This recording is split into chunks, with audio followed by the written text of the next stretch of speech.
Bonsoir à toutes et tous. Très contente de vous retrouver pour l'Académie Notre Affaire à tous de février. Et très contente aussi d'accueillir Mathias pour un sujet voilà, qui, je pense, va nous intéresser, surtout dans la période, puisque nous allons parler.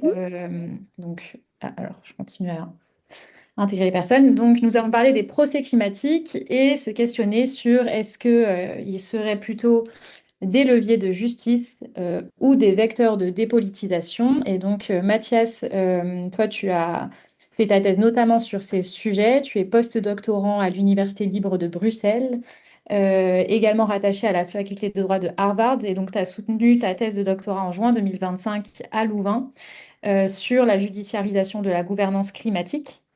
Tu as travaillé notamment sur les liens entre droits humains et changement climatique, les réparations climatiques et les dimensions politiques et juridiques des droits de la nature.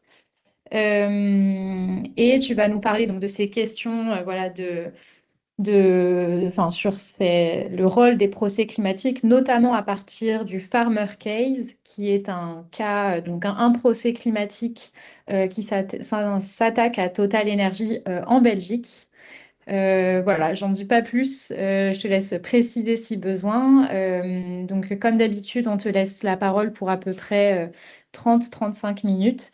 Et ensuite, on aura un temps d'échange, de questions-réponses. Donc, pour tout le monde qui nous écoute, n'hésitez pas à voilà, noter vos questions au fur et à mesure. Et soit vous pourrez prendre la parole à la fin ou les partager dans la discussion. Voilà, Mathias, le Top, micro est à toi. top, trop bien. Bah, merci Emma, merci pour l'introduction et merci aussi pour l'invitation. J'avoue que je suis très content en fait de parler, d'échanger ici avec vous ce soir. Notamment, ça fait quelques années de compagnonnage maintenant avec Notre Affaire à tous en ce qui me concerne.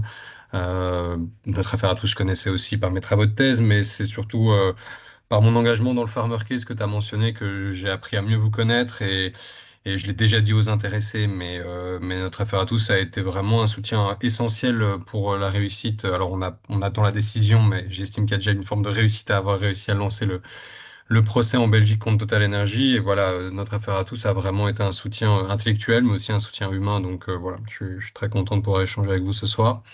Alors, la question que je voulais un petit peu mettre sur la table, elle est en fait trop large et un peu vertigineuse et on n'y répondra certainement pas en une soirée, mais c'était un petit peu pour mettre un pavé dans la mare et peut-être aussi un peu dézoomer des dossiers juridiques sur lesquels on travaille qui sont éminemment techniques et parfois on n'a plus le temps de se poser les grandes questions. Notamment la question de savoir est-ce que on peut miser sur les procès climatiques pour une transformation écologique ou est-ce que c'est une voie sans issue pour le mouvement climat qui va simplement dépolitiser nos luttes? Alors vous en serez conscient tout de suite. Évidemment, la réponse c'est un peu ni l'un ni l'autre, ça dépend, oui mais, enfin voilà, c'est toujours plus compliqué que ça, mais je pose la question dans ces termes pour un petit peu, de manière un peu provocatrice aussi, pour dézoomer un peu de nos dossiers et se reposer la question du pourquoi est-ce que c'est une bonne idée finalement de miser sur les procès. Alors, je vais structurer mon propos en trois temps. Je crois que c'est la méthode française, donc comme ça, je vais pas vous dépayser trop. Vous parlez de mon point de départ, qui était en fait le point de départ de ma thèse, où j'avais un petit peu ce décalage entre l'espoir qui était généré par les décisions progressistes qui commençaient un petit peu à émerger, notamment l'affaire Urgenda aux Pays-Bas, et en même temps, de manière concomitante, je découvrais une tradition intellectuelle et militante qui était très critique en fait sur le droit comme outil de transformation sociale. Et donc moi j'étais un petit peu tiraillé à ce niveau-là, et c'était un peu le point de départ de ma réflexion. Après, je vous parlerai du droit comme ressource politique à partir de l'expérience du Farmer Case. Donc là, c'est à la fois des réflexions de thèse, mais c'est aussi des exemples qui me viennent donc de ce cas très concret dans lequel je suis investi en Belgique. Et puis après, on discutera de ce que j'appelle le consensus climatique tel qu'il se construit au sein de l'enceinte judiciaire, c'est-à-dire la manière dont, à certains égards, lorsqu'on formule des demandes politiques devant les cours et tribunaux, eh bien, il faut les purifier de toute dimension politique pour qu'elle soit légitime, et on recourt nécessairement très généralement à la science du climat. Et donc là, il y a un enjeu, selon moi, pour les mouvements qui se placent sur le terrain judiciaire. Voilà, alors on est parti. Le point de départ, en fait, bon, c'est plutôt séquencé comme réflexion, mais moi, je suis passé par trois phases dans mon début de thèse, trois émotions distinctes, une période un peu d'enchantement, une période de désillusion, et puis ce que j'ai appelé peut-être présomptueusement une période un peu plus de lucidité. Euh, alors, le moment de l'enchantement, c'est ce que les sociologues du droit, Jacques Coma et Laurence Dumoulin, ont appelé la vision enchantée de la judiciarisation, c'est-à-dire cette idée qu'on pourrait mener une révolution par le droit, que ce que l'on n'a pas obtenu politiquement, on pourrait l'obtenir juridiquement, et donc on contourne le rapport de force politique en se plaçant sur le terrain judiciaire. Et c'est une vision un petit peu peut-être naïve du changement social que l'on retrouve en fait aussi dans ceux et celles qui mènent les procès climatiques. Alors je crois que ça concerne moins notre affaire à tous, de ce que je connais et de ce que je lis de notre affaire à tous, mais ici je mets en exergue un ouvrage de Roger Cox, qui est l'avocat un peu star du contentieux climatique européen, qui était un peu la tête pensante derrière l'affaire Urgenda contre le gouvernement néerlandais et qui a sorti un bouquin, alors originellement en néerlandais, qui a été traduit en anglais, et il s'appelle Revolution Justify, Why Only the Law Can Save Us Now. Donc la révolution justifiée par opposition à une révolution des masses sociales, peut-être violente. Ici, on a une révolution légale. Et l'idée que seul le droit peut nous sauver maintenant, donc le droit comme non pas une modalité complémentaire de l'action militante, mais une modalité alternative qui se substituerait au rapport de force politique. De manière un petit peu adjacente à cette vision, donc ici de Roger Cox, il y a aussi l'idée que on déplace le combat pour la justice climatique, on le déplace dans les prétoires. Et là, il y a une petite ambiguïté sémantique qui ne nous aide pas pour penser un peu clairement dans la sphère francophone. Ça ne concerne pas les anglophones pour le coup, mais on va parler à la fois de justice climatique pour parler de la mobilisation des cours et tribunaux sur les questions de climat, et en même temps, la justice climatique, c'est un cadre théorique et un cadre militant qui vise à penser la question climat comme un enjeu d'inégalité sociale ou d'inégalité de genre, etc. Donc déjà là, il y a une petite ambiguïté, mais donc qui renforce l'idée selon laquelle lorsque l'on fait le choix d'un procès, nécessairement, on est le vecteur du mouvement de la justice climatique simplement qui s'est déplacé dans les prétoires. Et puis aussi, c'est une idée qu'on retrouve beaucoup dans la littérature, l'idée que lorsque l'on fait un procès qui est fondé sur les droits humains, eh bien là, on dépasse la vision de la question climat comme une vision un peu technico-scientifique, avec des données scientifiques, des données économiques, et on en fait une question sociale, et on va amener des questions d'équité, de vulnérabilité sur la table. Bon, ça, c'est un peu la vision idéale des procès.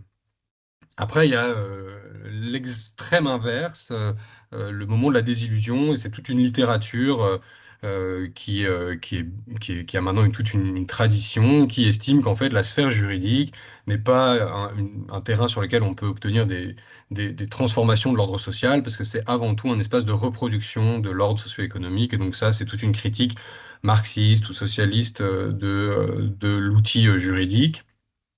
Plus spécifiquement en ce qui concerne les droits humains, parce que comme tu l'as dit Emma, moi c'était à la base le thème c'était droits humains et contentieux climatique.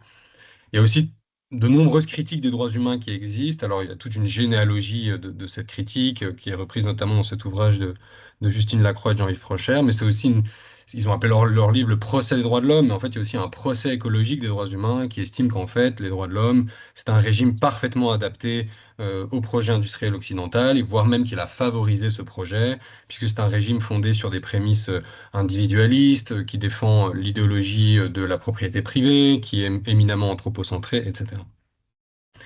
Et donc là, à ce moment-là, moi, la question qui se pose, c'est peut-on transformer un ordre social en utilisant les catégories juridiques qui structurent ce même ordre social finalement? Alors là, j'étais un peu paumé puisque j'étais pris du coup entre ces deux, cet enthousiasme et ce fort scepticisme que je découvrais dans des ouvrages. Alors la troisième voie que j'ai trouvée, c'est que j'ai appelé ici approche lucide du droit, mais en fait c'est une approche sociologique du droit. Et c'est notamment les travaux de Liora Israël qui m'ont permis un petit peu de sortir de ces deux écueils entre la vision parfaitement naïve qu'une victoire judiciaire se traduit nécessairement par une victoire politique, et donc on pourrait avoir une révolution par le droit, Et la vision parfaitement défaitiste qu'en fait le droit ne fait que reproduire l'ordre social, qui est une vision assez dangereuse finalement, parce que ça pousse les mouvements sociaux à se désinvestir du terrain judiciaire et à laisser d'autres acteurs avec d'autres intérêts se mobiliser sur le plan juridique. Et donc la troisième voie, c'est une approche selon laquelle en fait le droit et en général et les droits humains en particulier euh, peuvent être mobilisés de manière stratégique et que ces mobilisations stratégiques vont façonner le contenu du droit et des droits. L'exemple typique qu'on peut donner en matière de contentieux climatique, c'est le droit à la vie privée. À la base, on pourrait se dire que le droit à la vie privée, c'est typiquement une norme juridique parfaitement alignée avec un régime libéral individualiste de la personne centrée sur elle-même. Marx est d'ailleurs très critique des droits humains, disant que c'était la monade isolée sur ses propres intérêts égoïstes. Et en même temps, le droit à la vie privée, à force de mobilisation sur le terrain juridique, bah, c'est un fondement juridique pour de nombreux procès climatiques, pour obtenir le droit à un climat stable qui doit bénéficier à l'ensemble de la collectivité.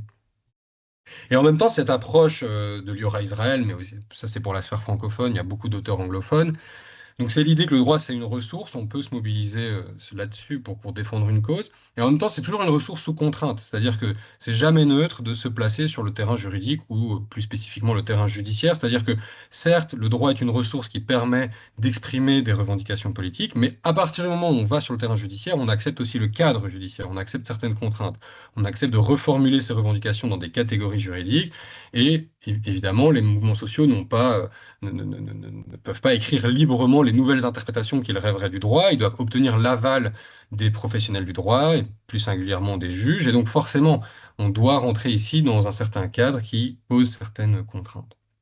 Et donc, l'idée, c'est que c'est ni une vision enchantée, ni une vision purement désillusionnée. C'est une approche pragmatique des potentialités et des limites du droit. Donc ça, c'est un peu le point de départ théorique en fait de mes réflexions. En même temps, vous ayant dit ça, je vous ai un peu rien dit, puisque certes, on n'est ni désenchanté ni désillusionné, on est dans une approche pragmatique, mais finalement, la question, c'est quelles sont les potentialités et les limites du droit pour la cause climatique, dans quelle mesure le droit est une ressource, dans quelle mesure il est une contrainte. Donc, c'est un peu à ça que je vais m'atteler aujourd'hui. Alors, dans quelle mesure le droit est une ressource politique? Euh, et là, je pars de mon expérience dans le Farmer Case. Donc c'est un paysan wallon qui s'appelle Hugues Fallis qui a porté plainte contre Total Energy, soutenu par trois ONG.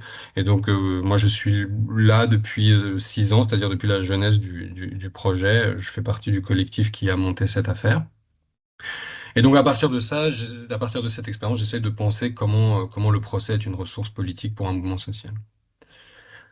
Et d'abord, moi, je vois le procès comme une instance de traduction de l'enjeu climatique. Alors, les travaux en ethnographie du climat, ils ont bien montré qu'en fait, le changement climatique, en soi, de manière purement abstraite, n'est pas un enjeu qui mobilise, qui vient toucher les affects des individus et qui donc peut amener à une mobilisation politique.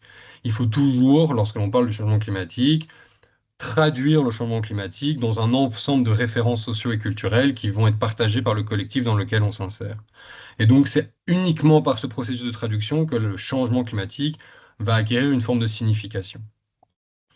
Et pour moi, en fait, les procès, on peut les appréhender vraiment comme des ponts entre la représentation abstraite de la crise climatique qui est produite par les instances scientifiques, on peut penser au GIEC, et on va amener cette réalité, cette représentation abstraite dans des représentations sociales très locales et très culturellement situées.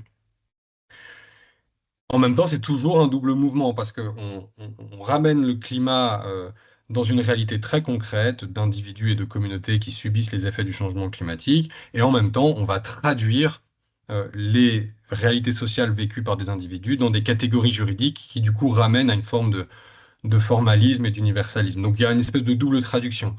Traduction du climat vers des réalités locales, et puis traduction des réalités locales dans un vocabulaire juridique. Ça paraît un peu abstrait, mais très concrètement, dans le cas du farmer case, ça permet de parler du climat dans des termes qui ne sont pas forcément ceux qu'on va employer généralement. Là, ici, on va essayer de visibiliser des difficultés qui sont partagées par la profession agricole face au changement climatique. Hugues Fallis va souvent parler du stress et de l'anxiété qu'il ressent, enfin, étant donné qu'il ne peut jamais avoir un calendrier stable parce que les saisons changent, il n'est jamais sûr de quand il va pouvoir faire ses récoltes, etc. C'est évidemment les pertes de revenus, plus généralement, c'est les menaces sur la production alimentaire locale. Donc tout ceci, ce sont des ensembles de référents culturels et de référents sociaux pour des personnes plutôt ancrées dans la ruralité en Wallonie. Et donc la manière dont Hugues Fallis va s'exprimer sur le changement climatique va être une manière évidemment qui est culturellement située, qui ne va pas être la même manière que moi j'aurais enfin, j'aurais pas utilisé les mêmes mots évidemment qu'Hugues Fallis, tout simplement parce que je n'ai pas le même vécu que lui. Alors, il y a souvent eu cette critique que parfois les procès, ça individualise des problématiques sociales parce qu'on met en avant des trajectoires très personnelles. Moi, je crois que pour le coup, c'est une critique qui manque totalement sa cible puisque, de mon point de vue, on a certes des parcours de vie personnalisés, mais à travers ces parcours de vie personnalisés, on raconte des réalités systémiques toujours. Et ça, pour moi, je trouve ça particulièrement intéressant qu'à travers, pour le coup, nous, UFALIS, on raconte des réalités vécues, des réalités systémiques pour un ensemble de communautés, de groupes sociaux dans la ruralité wallonne. Alors, instance de traduction de l'enjeu climatique, aussi instance de politisation de l'enjeu climatique. Ici, je me base en partie sur les travaux de Jean-Baptiste Comby, qui est un sociologue français, et qui a montré comment le climat a été dépolitisé dans les médias. Et pour lui, il y a un peu deux ressorts de dépolitisation. Je synthétise un peu sa pensée, mais d'une part, les médias vont se focaliser sur les conséquences des changements climatiques en faisant des reportages suite aux inondations, etc., en ne montrant pas, en ne parlant pas, et donc en occultant les causes structurelles de ces événements.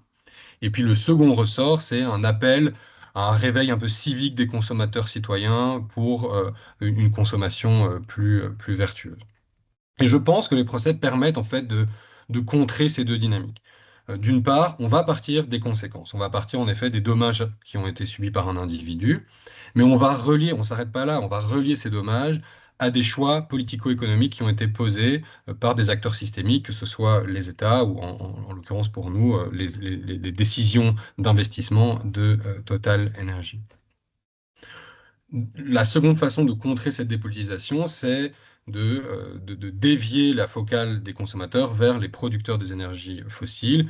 Évidemment, c'est un gros débat au niveau du tribunal, puisque Total Energy insiste que l'entreprise ne fait que répondre à une demande, donc en responsabilisant à nouveau les consommateurs.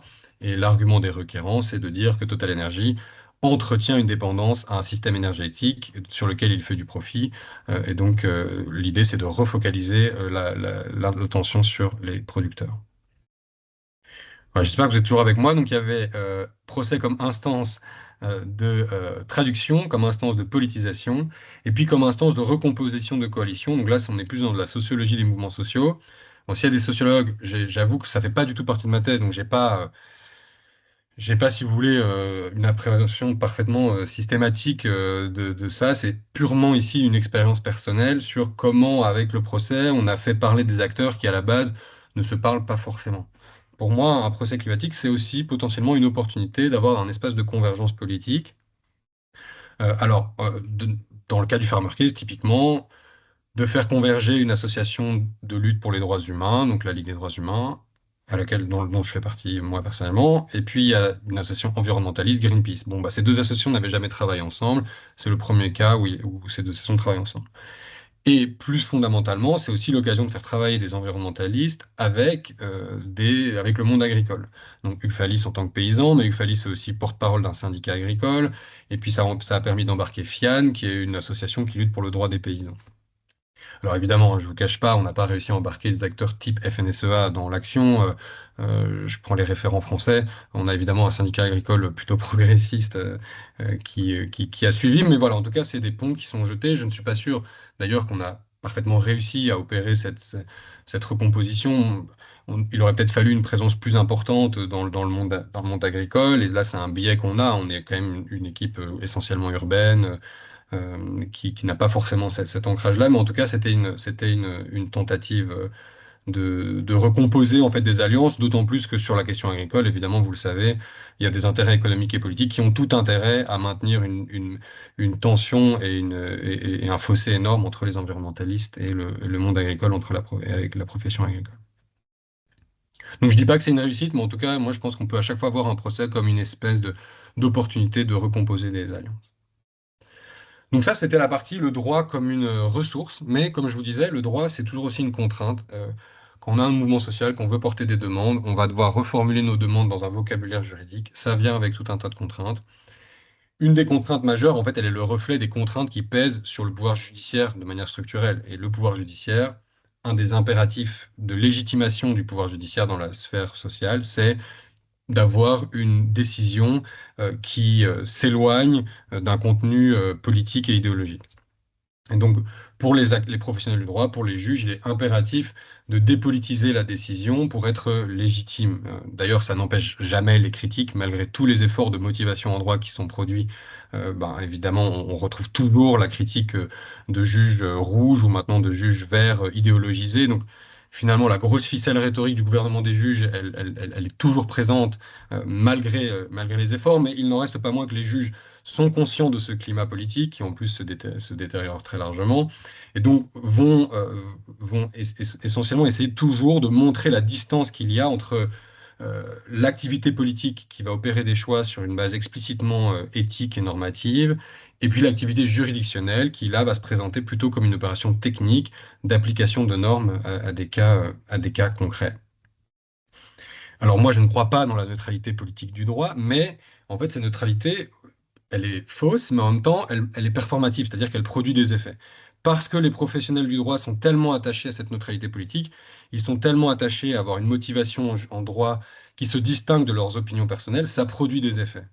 Et là, je cite Bourdieu, bah, déjà, ça fait toujours bien de citer Bourdieu dans une présentation, mais je trouve que la phrase dit bien cette idée, c'est le droit n'est pas ce qu'il dit être, ce qu'il croit être, c'est-à-dire le droit n'est pas neutre politiquement, mais le fait qu'il se croit tel contribue à produire des effets sociaux tout à fait réels, d'abord sur ceux qui exercent le droit. Donc cette idée du droit comme étant parfaitement autonome de l'activité politique produit des effets. Et moi, une des questions de ma thèse dans un chapitre, c'est quels sont les effets de cet impératif de neutraliser le droit, de le rendre neutre politiquement, cette neutralisation de la fonction de juger dans le cas de la crise climatique?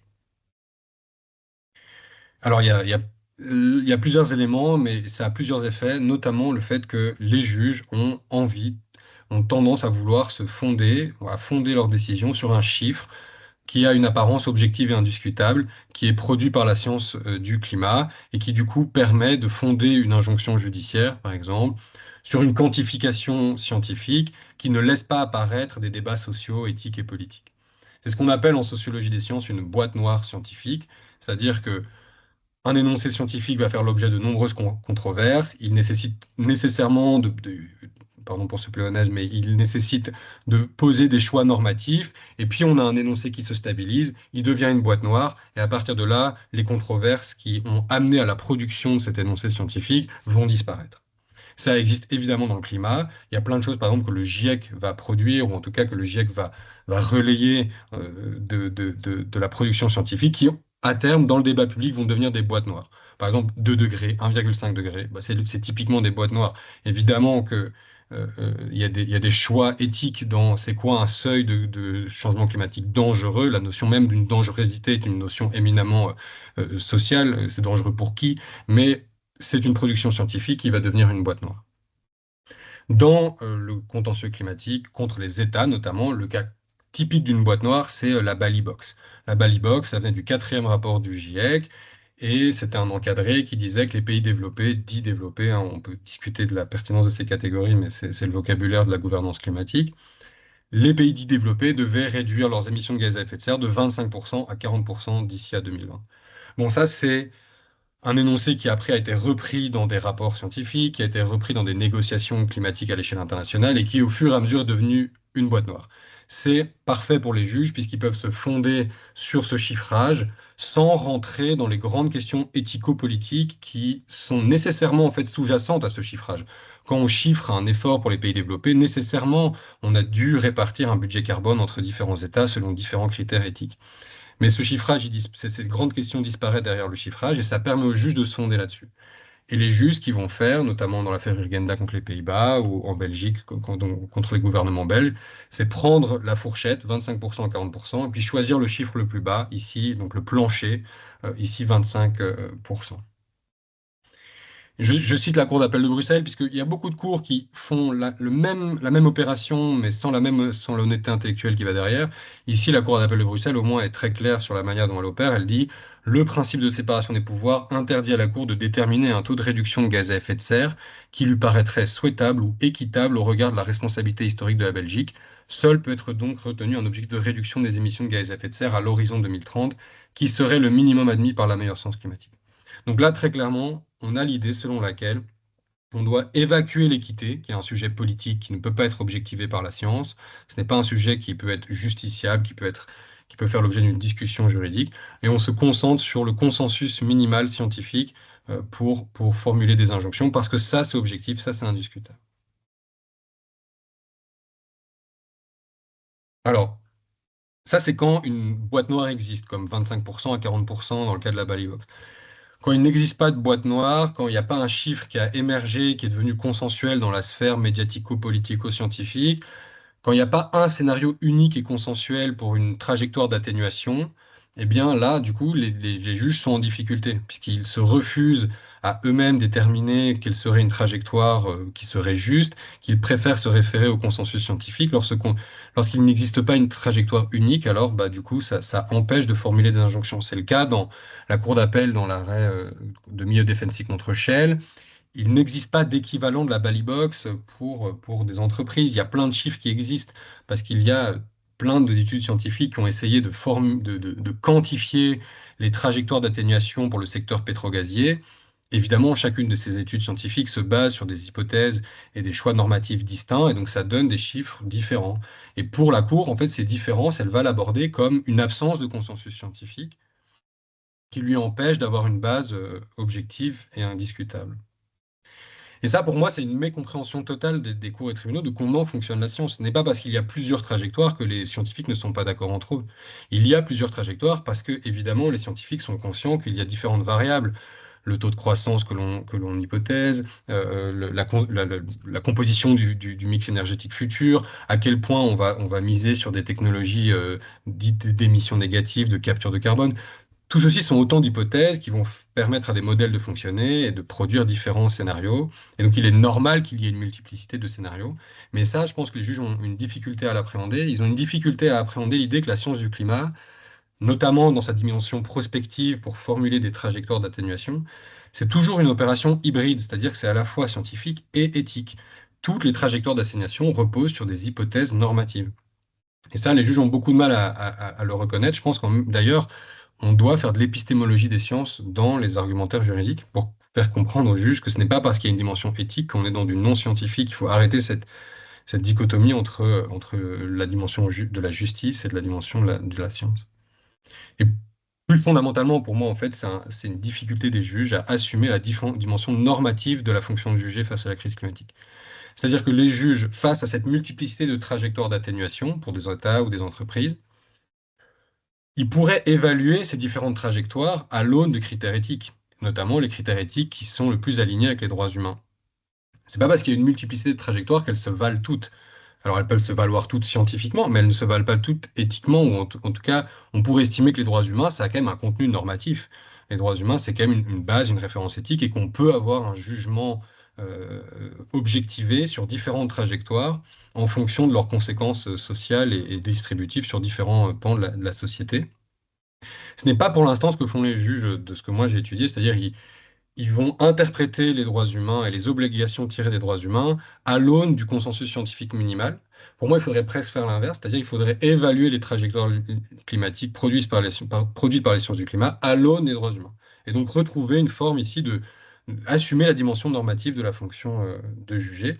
Et ça nécessite en fait de faire de l'épistémologie des sciences avec les juges, ce qu'on a fait d'ailleurs dans les conclusions contre Total. On a expliqué aux juges c'est quoi un consensus scientifique, comment ça marche. Enfin voilà, il y a toute une pédagogie ici à faire. Mais donc c'est aussi, pour le coup, une des contraintes de la sphère judiciaire avec lesquelles on doit composer, c'est-à-dire on va sur un terrain qui refuse, qui se fonde sur l'idée d'une neutralité politique et qui déduit de cette neutralité politique le fait qu'on ne peut pas rentrer dans une discussion en termes d'éthique et une discussion parfaitement normative. Et donc ça pose tout un tas de contraintes. Il faut essayer toujours de consensualiser son propos, toujours montrer que ce que l'on défend est parfaitement consensuel, notamment du point de vue de la science. Et donc voilà, c'est tout un tas de contraintes avec lesquelles il faut jongler. Voilà, je vous remercie pour votre attention. J'espère que c'était clair. En tout cas, je suis très curieux d'entendre vos questions. Merci Mathias. C'était super intéressant. Tu as ouvert plein de tiroirs, je pense.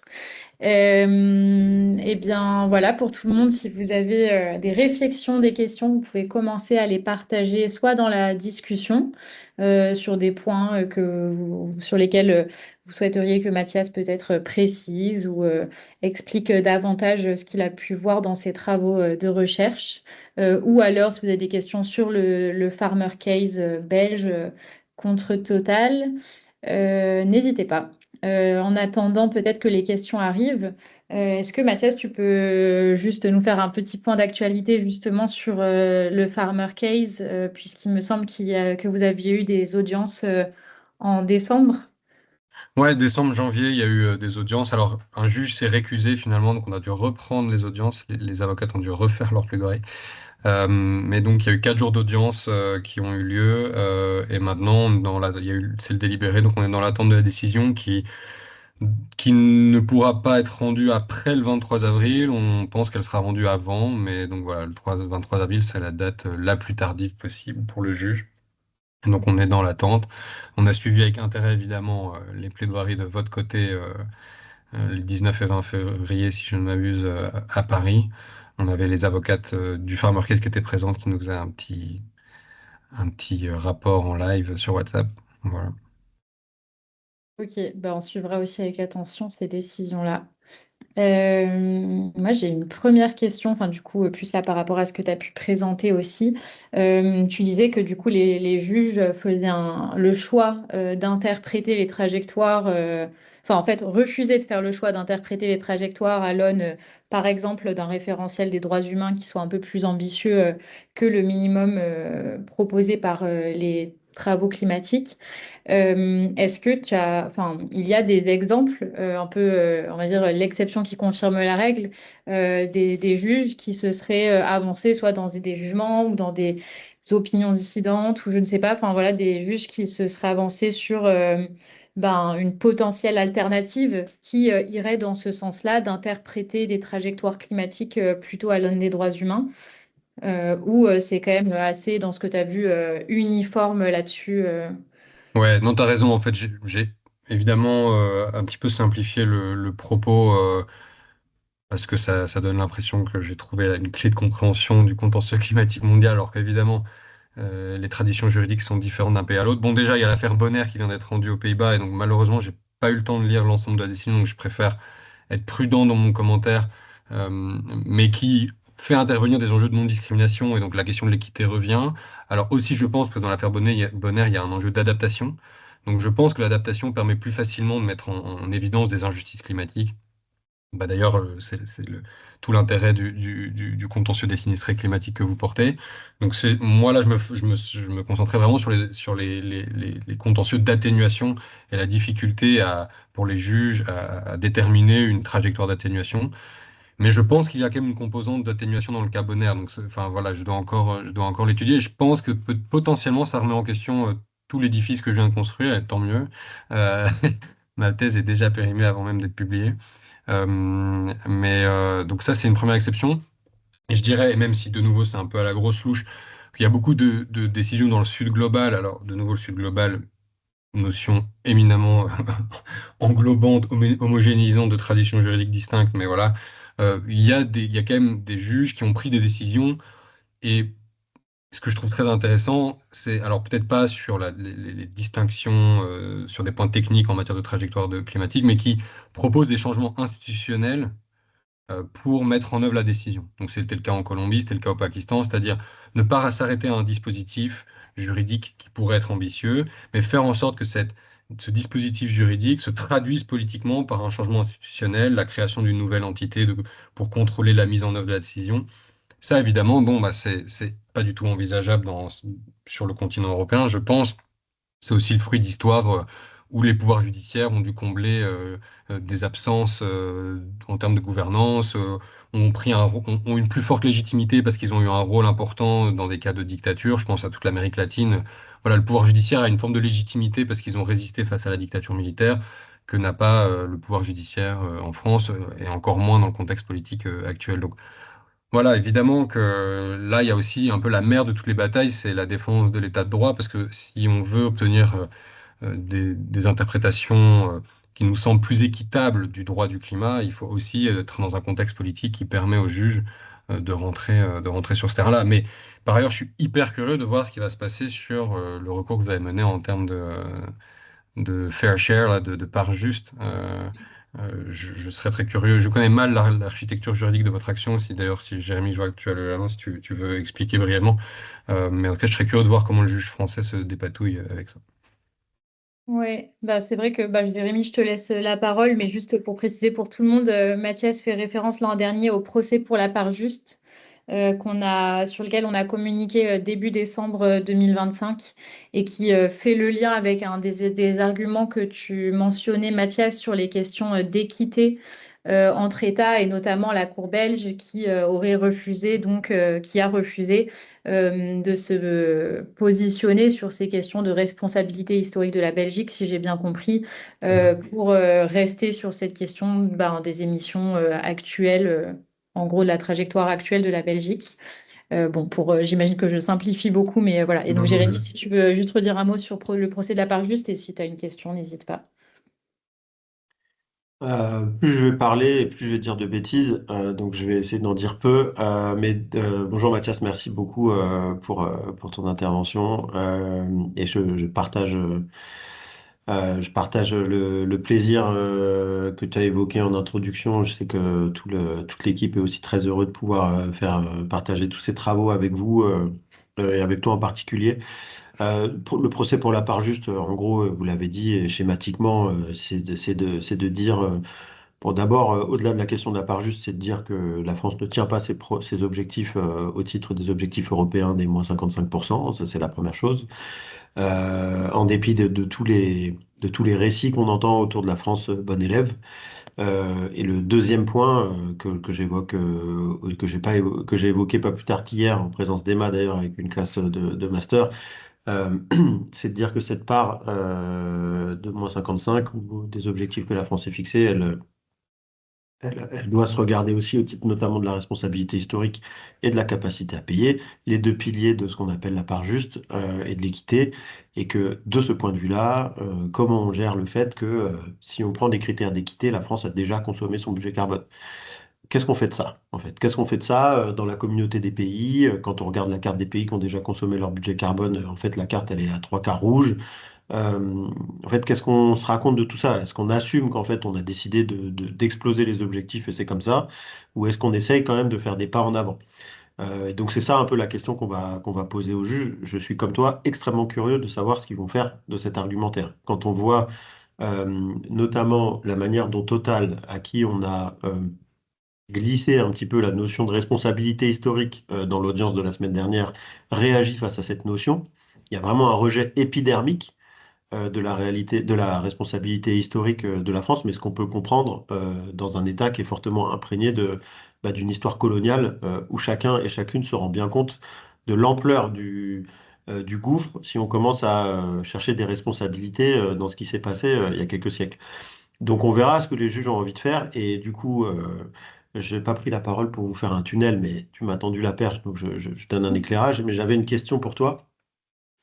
Parce que tu fais un exercice qu'on essaye de faire aussi souvent, c'est de penser à la place des juges, essayer de voir comment ils vont appréhender des argumentaires qu'on leur propose, etc. Et tu évoques le contexte politique, notamment de résistance.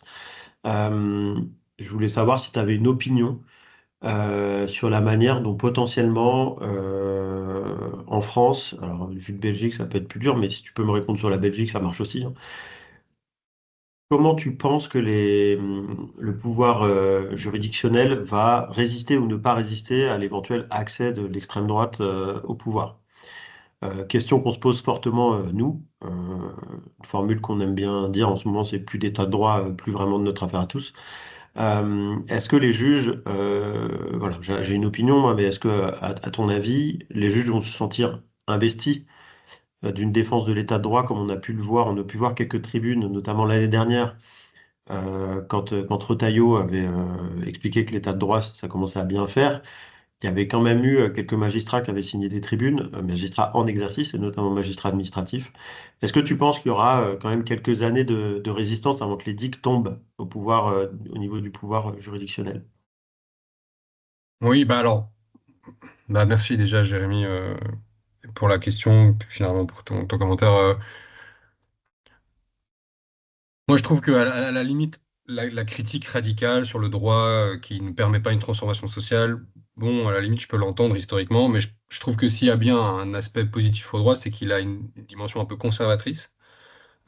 Alors, le conservatisme n'est pas forcément quelque chose dont on se réjouit quand on veut faire avancer la société dans une certaine direction, pardon. Mais le conservatisme du droit a une certaine valeur lorsqu'on essaie déjà de pas reculer dans le fascisme. Et donc, il y a une certaine inertie du droit, un certain conservatisme qui permet quand même une forme de résistance. Mais maintenant, c'est vrai que je m'embarque sur un terrain qui n'est pas mon sujet de recherche. Mais pour le coup, quand je vois aux États-Unis quels sont les corps de profession qui résistent, je trouve que la profession juridique dans son ensemble fait plutôt honneur. Maintenant, évidemment, le terrain du droit est aussi un terrain politique où, aux États-Unis, c'est encore plus clair. Il faut nommer les juges conservateurs qui s'aligneront sur la politique de Trump. Mais voilà, mais tout ça prend quand même du temps. Et là, à nouveau, il y a une inertie pour remplacer des juges. Donc je pense quand même que dans le coup, sur les premières années, oui, je pense que très clairement, le pouvoir judiciaire va permettre de freiner certaines avancées avec des immenses guillemets que voudrait obtenir un gouvernement d'extrême droite. Ça, pour le coup, c'est quelque chose que le droit sait faire, je crois. Maintenant, évidemment, si il y a un soutien populaire à ces mesures-là, il y a un moment donné où le pouvoir judiciaire finit toujours par lâcher. Historiquement, quand le pouvoir judiciaire se retrouve en minorité et en fait et prend uniquement des positions qui sont minoritaires sur le plan politique, ça ne peut pas fonctionner très longtemps. Et d'ailleurs, mais ça vaut aussi pour la sphère du climat, je pense. C'est-à-dire que on doit toujours combiner nos procès à l'idée qu'à un moment donné, une politique climatique doit devenir majoritaire. Ça, c'est la critique de Gerald Rosenberg qui disait, il a écrit un bouquin au début des années 90 aux États-Unis pour montrer finalement que toutes les grandes décisions judiciaires progressistes, bon, typiquement la déségrégation scolaire aux États-Unis, donc Brown versus Board of Education, qui est toujours pris comme la grande décision de la Cour suprême, toutes les décisions en fait sont toujours plus ou moins consensuelles par rapport à l'ère du temps. Et son argument, c'est de dire, en fait, les cours et tribunaux n'ont pas à leur disposition la police et l'armée pour faire appliquer leurs décisions. Les cours et tribunaux ne peuvent reposer que sur l'appui du pouvoir politique, donc le gouvernement ou le Parlement, ou une pression populaire suffisamment suffisante. D'ailleurs, dans le cas de la déségrégation scolaire, ce qui finalement a permis la déségrégation, c'est que c'est l'armée fédérale qui est intervenue dans les pays du Sud pour faire appliquer la décision. Et ça, on a un peu tendance à l'oublier.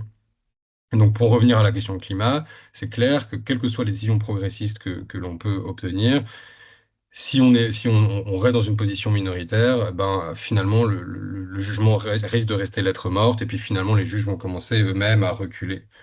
Et donc ça, voilà, évidemment, je donne pas de solution clé en main, mais ça permet à tout le moins de sortir de la vision enchantée de la judiciarisation dont je parlais tout à l'heure, de mouvements qui penseraient avoir trouvé la solution en remettant les clés du camion climat aux avocats et aux avocates, pour le dire comme ça.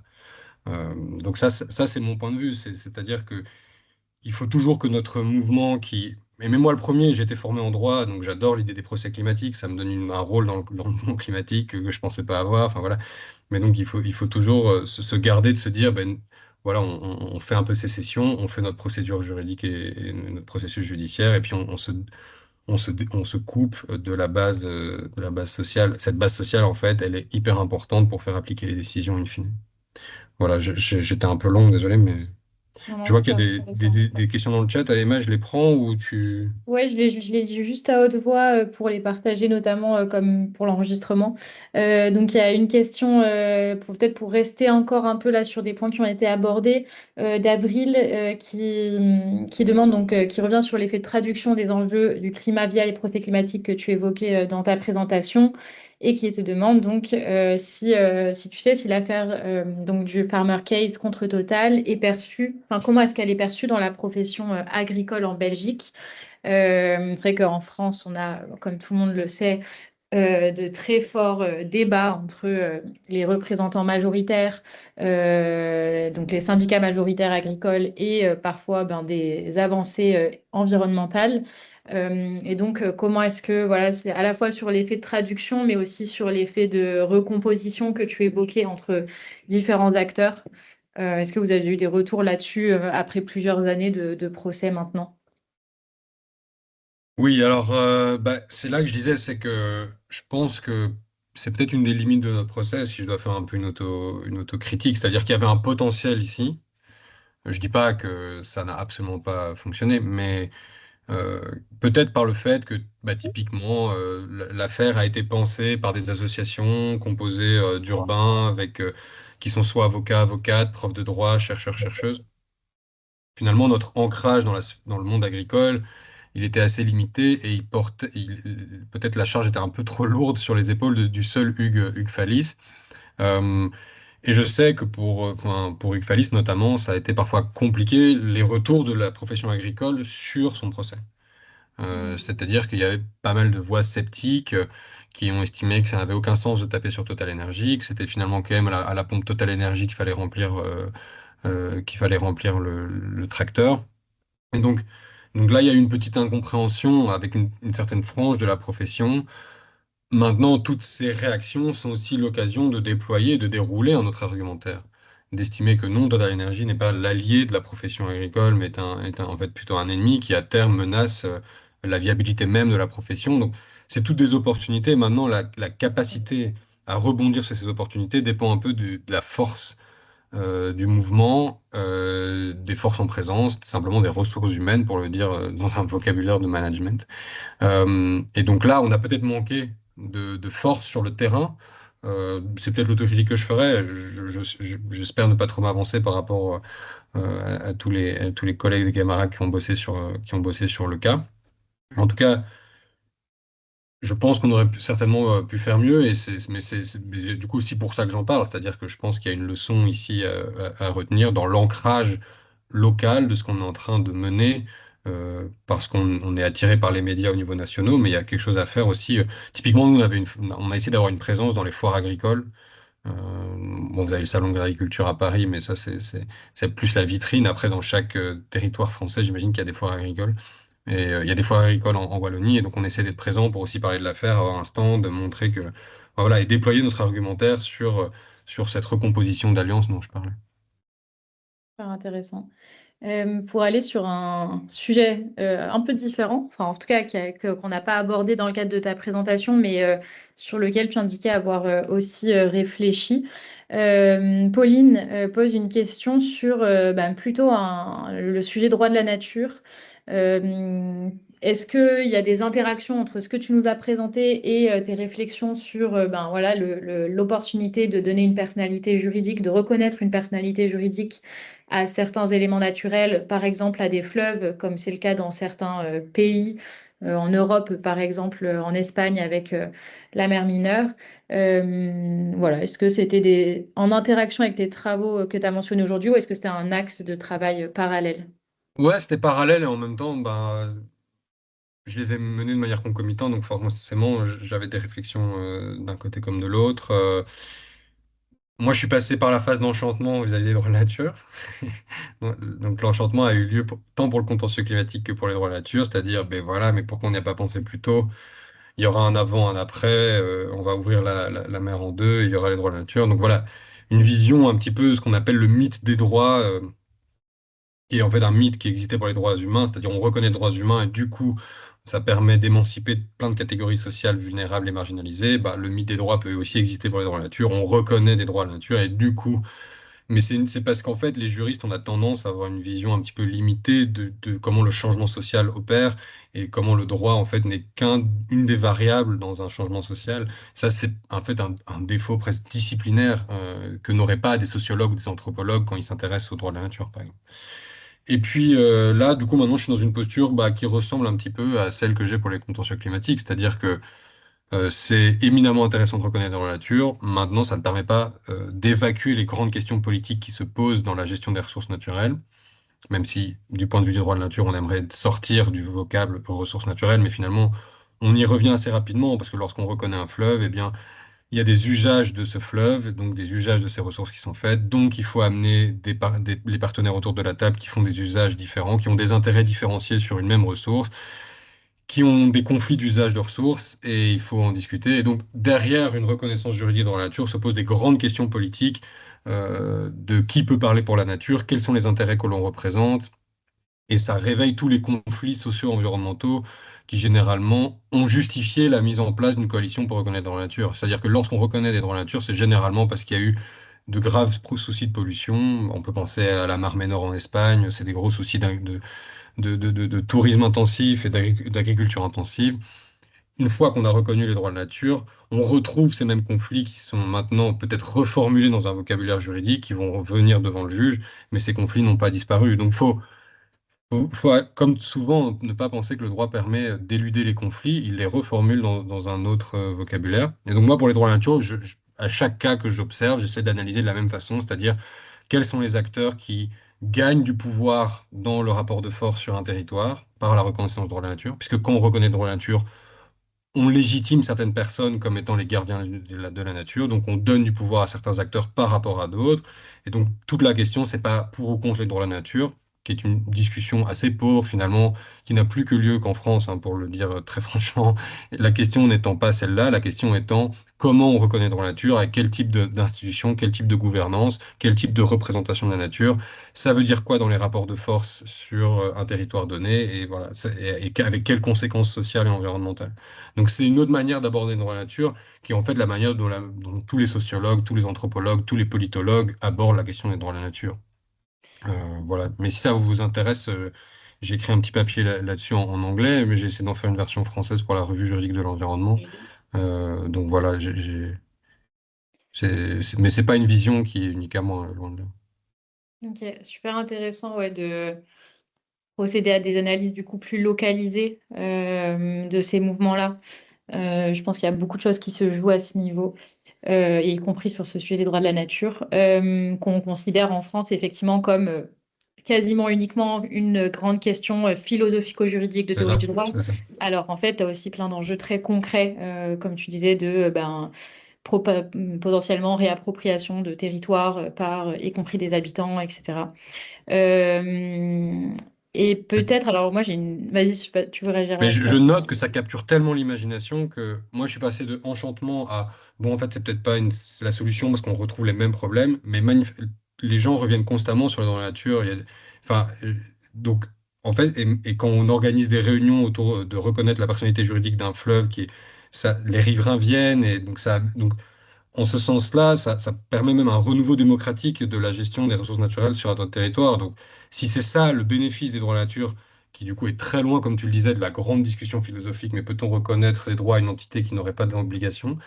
Euh, Si c'est ça les effets des droits de la nature, moi je trouve que du coup c'est un effet éminemment positif. Super intéressant. Ça faisait longtemps que je n'avais pas réfléchi à ce sujet-là, mais je trouve que c'est un bon enfin, un bon point de redépart. Moi, j'ai une dernière question, peut-être, si on peut dépasser de quelques minutes. Un des sujets que tu as abordé, c'est cette question de la personnification, plutôt, pardon, des procès climatiques avec l'exemple du Farmer Case et donc de Hugues Faïs. Est-ce que, enfin, tu vois, par rapport, alors pour comparer l'incomparable, parce que pas du tout les mêmes procédures, les mêmes demandes, etc., mais au cas contre Total qu'on porte sur les questions de vigilance, qui donc au niveau enfin, n'est pas personnifié par des requérants individuels et porté par des associations et aussi des communes, mais bon, c'est quand même un peu différent. En termes d'impact politico-juridique, au-delà voilà, des questions purement juridiques, est-ce que tu trouves que cette question de la personnification, tu as l'impression dans ce que tu as observé que c'est quand même assez décisif? Ouais, évidemment, des impacts médiatiques aussi, là, enfin, Ouais. des impacts médiatiques dans ma question, mais je sais pas, est-ce que tu as l'impression que c'est un sujet qui devient de plus en plus ou qui a toujours été assez central dans la construction de nos cas? Ouais, alors J'ai pas les outils pour soutenir les affirmations que je vais faire, ok. Donc, c'est pas scientifique. C'est-à-dire que, mais de manière générale, c'est sous-étudier les impacts dits indirects des contentieux. Parce qu'on parle souvent des impacts indirects, on va dire, au-delà du dispositif de la décision, il y a la capacité à mobiliser, la capacité à imposer un narratif un récit dans les médias, etc. Tout ceci reste insuffisamment étudié, à mon sens, mais donc, moi, c'est un peu une intuition. Bon, une intuition avec une petite expérience derrière, c'est que quand même la figure de Hugues Fallis a apporté énormément dans le cas que l'on mène. Ce n'était pas un énième recours de toujours les mêmes ONG. Alors, Greenpeace, avec tous les clichés que les gens vont avoir autour de Greenpeace, les environnementalistes totalement déconnectés, la Ligue des droits humains a une autre forme de c'est juste un autre type d'ONG qui ne charrie peut-être pas exactement les mêmes préjugés, mais c'est toujours la Ligue des droits humains qui fait des recours contre la vente d'armes, contre les violences policières, enfin voilà, et peut-être que dans la sphère médiatique, on n'a pas la même force parce qu'on est identifié comme les poils à gratter permanents des États, des entreprises. Et c'est terrible de le dire parce que ça devrait venir avec une forte légitimité de ce genre de travail. Mais je pense que la personnalité de Hugues, qui est quelqu'un qui souffre du changement climatique dans sa chair, pour qui ne parle pas d'un point de vue un petit peu. Alors, Hugues est un universitaire, par ailleurs, hein, il est ingénieur agronome, etc. Donc, il n'y a pas ici de classisme de ma part. Je suis pas en train de faire d'Hugues une espèce de vision un peu romantique du bon petit paysan. Mais c'est vrai que quand Hugues parle de ce qu'il vit, moi, ça me touche différemment que quand j'écoute un webinaire sur un sujet technique. Et c'est vrai que j'ai remarqué que les médias ne voulaient pas avoir Enfin, ils l'ont fait quand Hugues n'était pas disponible, mais préfèrent toujours avoir Hugues pour une interview. Alors là, il y a juste un effet aussi de personnalisation, comme tu mentionnais. Mais donc, moi, voilà, j'ai eu et bon, Hugues est par ailleurs quelqu'un qui, je pense, a une vision de sa profession, qui défend quelque chose. C'est dans ses tripes. Il n'est pas juste là parce qu'on lui a demandé de venir dans l'action. Donc, je pense que ouais, ça nous a énormément porté pour le coup. Mais ça, c'est voilà, c'est de cette petite expérience que Ouais, je mais c'est retire cette aussi idée. un sujet, je le partage dans la conversation, un sujet qui a été étudié là par un rapport sur les effets d'entraînement des contentieux climatiques, qui a notamment basé un de ses cas d'études sur l'affaire Luya contre RWE en Allemagne. Donc pareil, une affaire qui oppose un individu, dans le cas de Luya, donc quelqu'un qui est paysan et guide de montagne au Pérou, et face à un grand géant de l'énergie allemand. Et donc, ils évaluent un petit peu là les effets, notamment médiatiques, sur le grand public, on va dire, ce que ça peut changer de voilà, qu'il y ait des personnes, des visages, on va dire, sur ces cas climatiques. Bon, voilà, c'est pour prolonger un peu Non, trop les bien. débats J'avais pas vu de passer, ce donc soir. merci, Emma. Eh bien, alors, sauf s'il y a vraiment une dernière question ou si Mathias, de ton côté, tu as l'impression qu'il y aurait un point qu'on n'aurait pas abordé, mais c'était hyper riche. Merci à toi. Merci à toutes et tous d'avoir assisté à l'Académie Nat de ce soir. La prochaine sera le 11 mars à 18 heures. Ce sera sur le sujet des droits des populations autochtones, quelle appréhension par le droit. Et on entendra Mathilda Lorkin, qui est doctorante sur ce sujet en Angleterre. Voilà, donc je serais ravie de vous y retrouver. Et Mathias, encore merci. L'Académie Nat de ce soir sera retransmise sur notre chaîne YouTube, donc on pourra la regarder en boucle pour s'enrichir de tes réflexions ce soir. Merci beaucoup. Bonne Merci soirée. beaucoup, Emma. Merci à toutes et tous.